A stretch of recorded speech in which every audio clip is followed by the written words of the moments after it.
Hi everyone, today there is discussion of an important organ in our body, that is the heart, and this heart is not only alone, we will see along with the roots of the great vessels.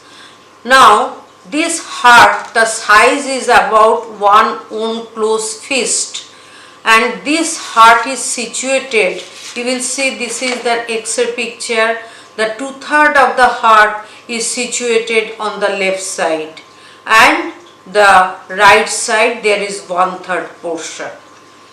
Now this muscular organ, it pumps the blood throughout our body.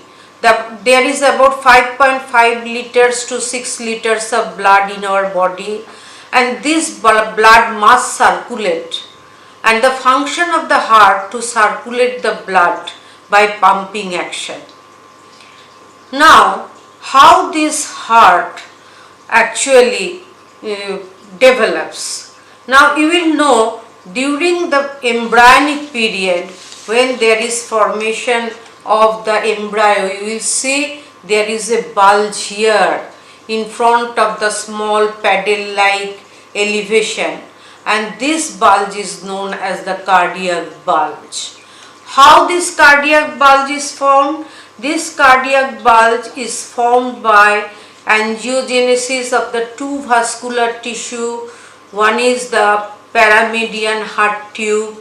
This paramedian heart tube joins together from the central to cranial and the caudal aspect, and ultimately there is formation of these vesicular structures craniocaudally. From caudal to cranial aspect, these are the, you will see, this is the sinus venosus, this is the, you will notice the primitive atrium, this is the primitive ventricle, this is the bulbus cordis, this is the truncus arteriosus, and truncus arteriosus divided into 6 pairs of aortic arches, and in between these there is the, actually you will see there is the developing pharynx.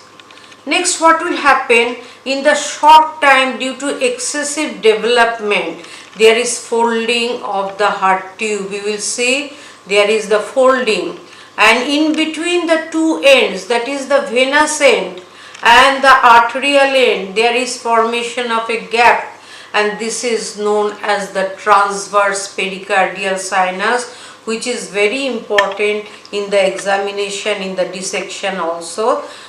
In front, the transverse pericardial sinus is bounded by the ascending aorta and the pulmonary trunk, and behind by the superior vena cava, upper border of the left atrium and the upper pulmonary vein.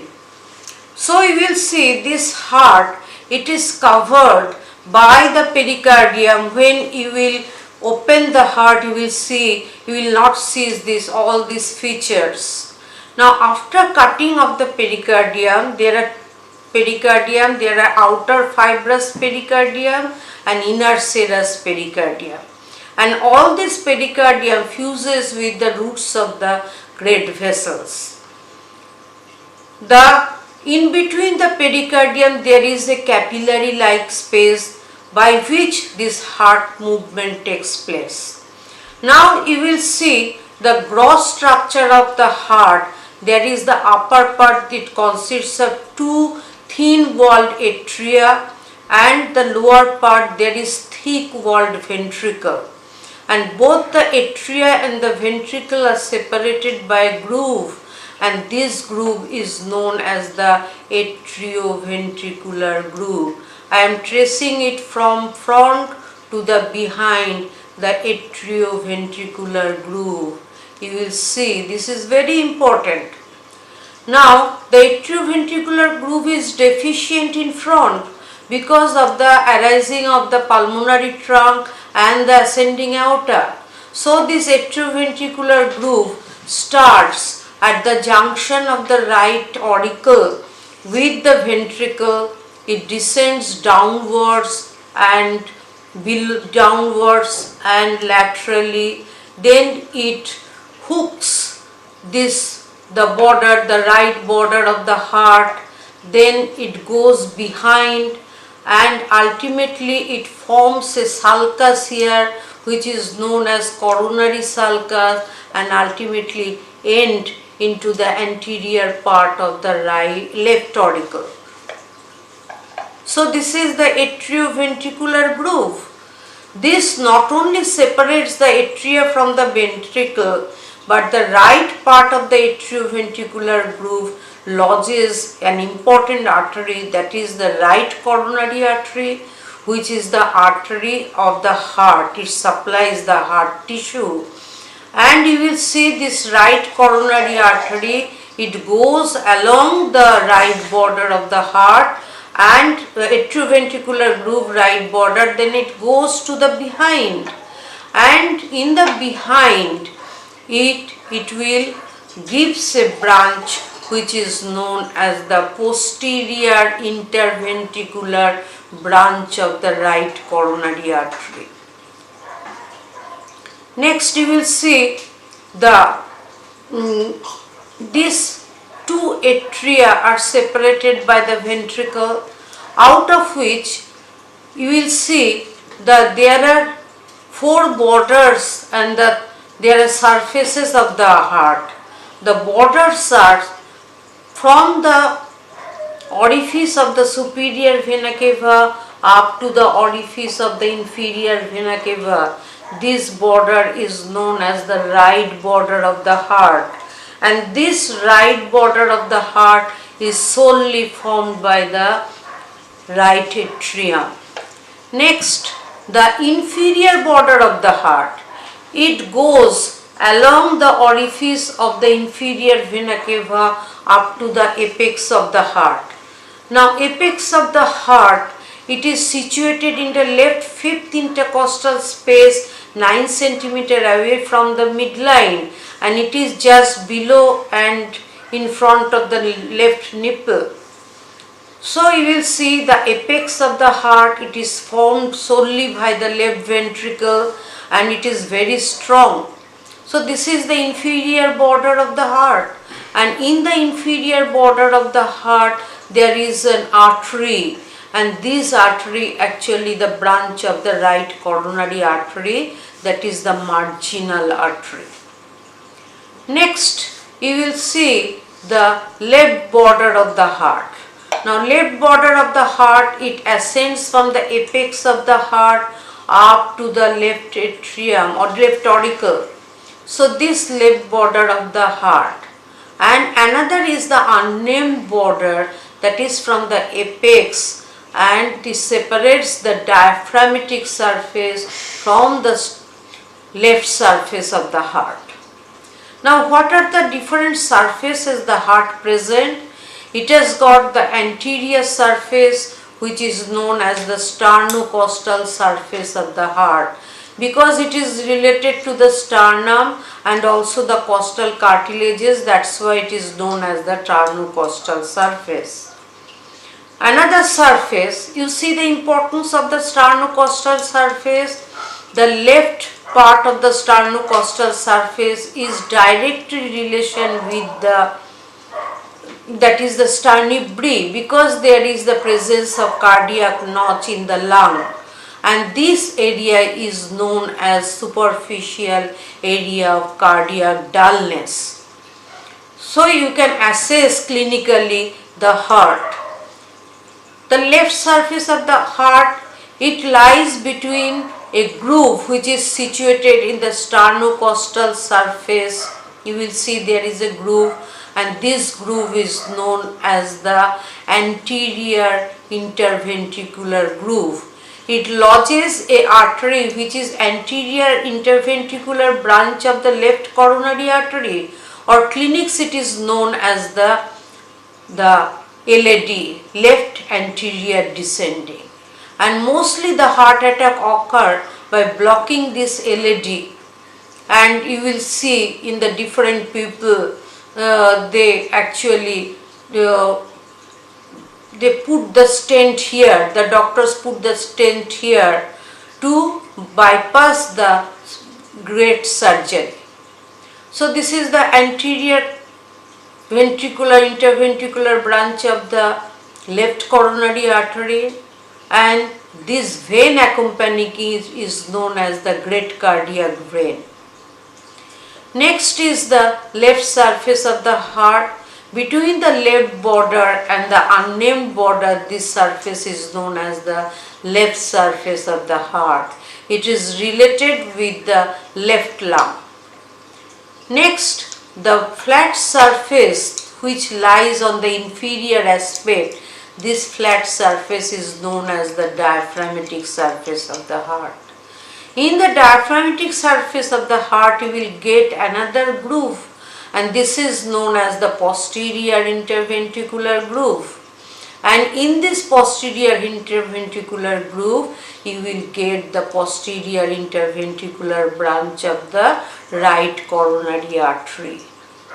So next you will see there the diaphragmatic surface is flat.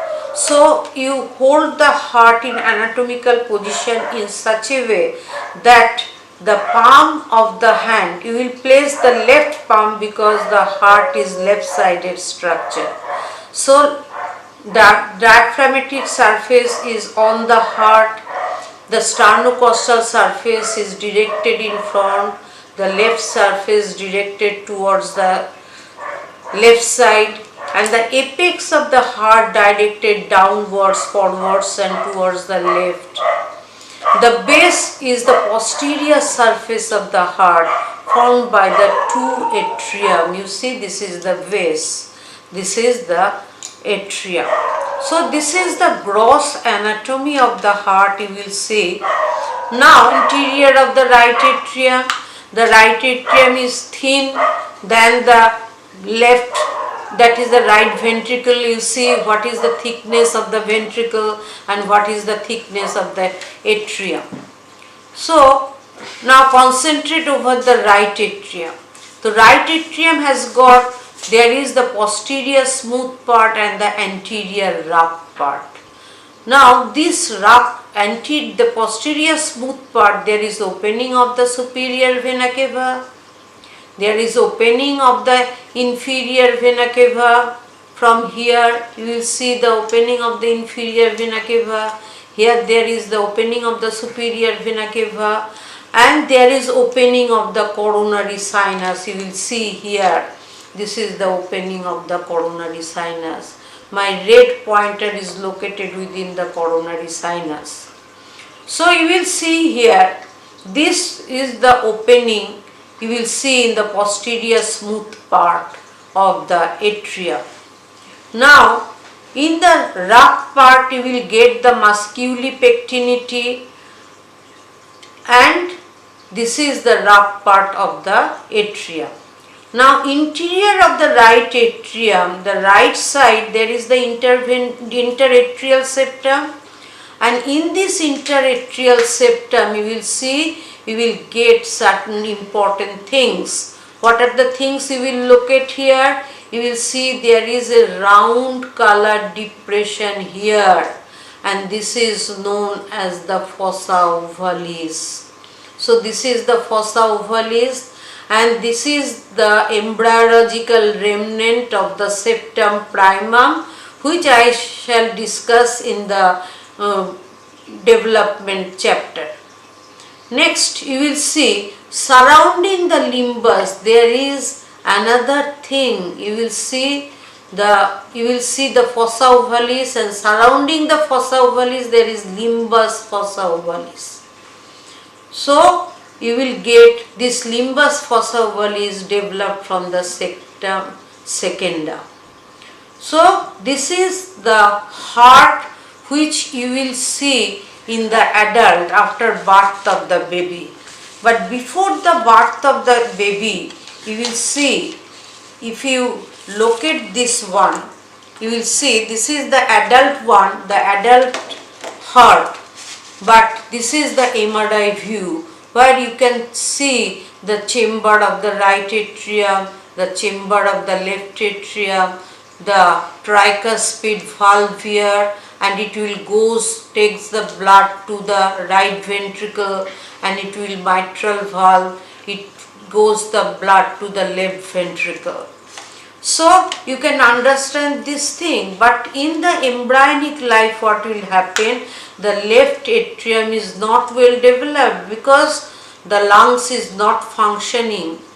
So to develop the left atrium, some blood must pass through this foramen ovale, which represent here the fossa ovalis after birth. So previously there is a foramen, and that foramen is known as the foramen ovale, through which the blood is passes from the right atrium to the left ventricle to develop the left atrium.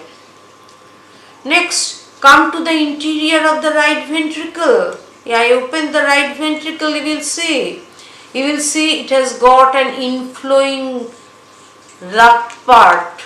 This is the inflowing rough part, and this is the atrioventricular orifice. This orifice is guarded by three valves. One is anterior, another is posterior, another is the septal cusp of the tricuspid valve, and they are connected to here by finger-like muscle which is known as the papillary muscles, which actually regulates the closure of the valve. So you will see in this anatomical position the orifice of the tricuspid valve in such a way that the blood directly from the atrium goes to the ventricle. So the last rapid phase of contraction is required only to propel the extra blood which is present in the right atrium. Now within this interior you will get ridges, bridges and papillary muscle. So one important ridge is present here, as this is one important bridge is present here that goes from the interventricular septum right side to the base of the anterior papillary muscle. This bridge is known as the moderator band or septomeningeal trabecula. It prevents the over distension of the ventricle. So this is the right ventricle. This is the interior of the left ventricle. You will see it is more thickened, 3 times more thicker than the right ventricle. And here you will get the bicuspid valve, the mitral valve, and similarly the ridges, bridges and papillary muscle.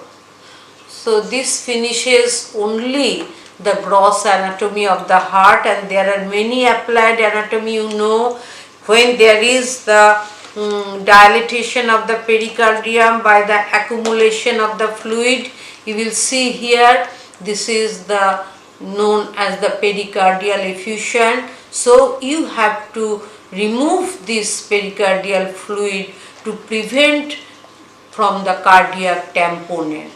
So this is one.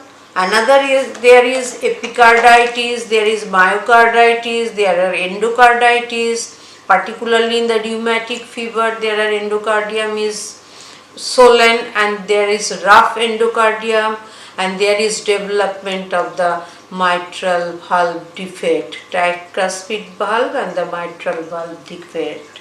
So in that defective cases, the heart sound is transformed into a murmur, not labdu. It is like hush. So this is how you can know the different anomalies of the heart. More are there. There is defect in the sinus rhythm, SA node. So you have to put the pacemaker inside, or when there is coronary blockage is so much so the stent will not do any work, then you will do the midline sternotomy, cut the fibrous pericardium and go to replace the coronary blood vessels, and that is known as the coronary bypass operation.